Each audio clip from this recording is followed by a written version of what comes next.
Odiham Airfield in Hampshire, over 1,100 officers, airmen and airwomen were on parade for the Royal Air Force Coronation Review by the Queen.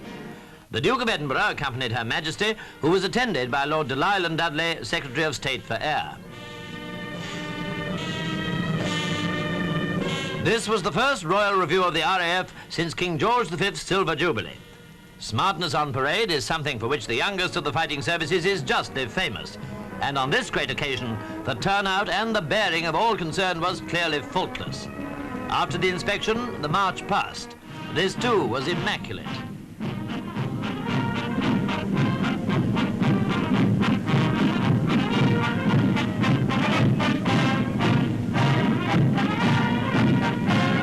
That was in the morning, and while the Queen and His Royal Highness took luncheon in the officers' mess, over 300 aircraft, representing all RAF commands, awaited royal inspection. This static display, as it's called, was certainly most impressive, and in order to inspect machines and equipment assembled in such quantity and variety, Her Majesty and the Duke entered their car to drive along the lines.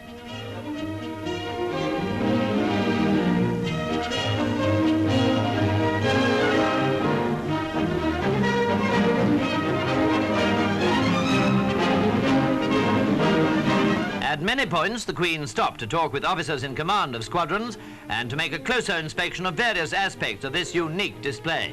It was a 5-mile tour that lasted an hour.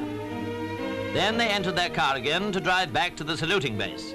The Queen certainly seemed very pleased with all she had seen and was no doubt thrilled at the prospect of the great flypast that was now about to follow.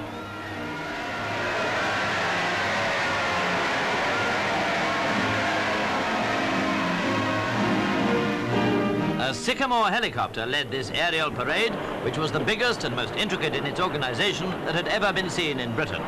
From dozens of stations all over the country, aircraft of all commands, here are Flying Training Command varsities, converged on these at Odiham, and one can well imagine the exact timing that was necessary.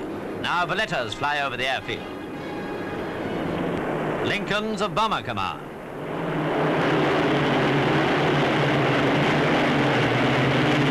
Altogether, nearly 650 aircraft flew past in salute to Her Majesty in this coronation display of British air power and flying skill. One of our cameramen flew with the RAF to obtain a pilot's view of the performance. As squadron after squadron came over, the speed of the flypast mounted.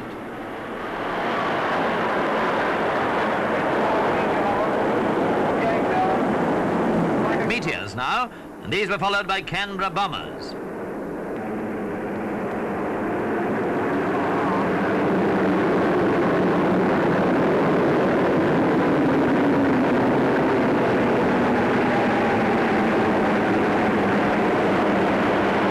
Sabre jets with their swept-back wings recalled the work of these aircraft over Korea.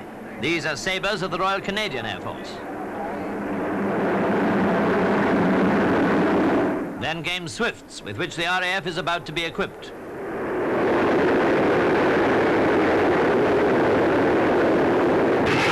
And the very latest in jet bombers, the Victor, was there, making its first public appearance, an up-to-the-minute aircraft with a strange and menacing design.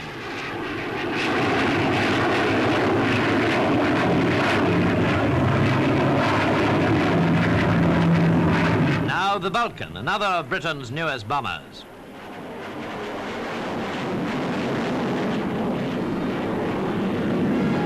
And last of all, like a streak of lightning, the record-breaking supersonic Swift.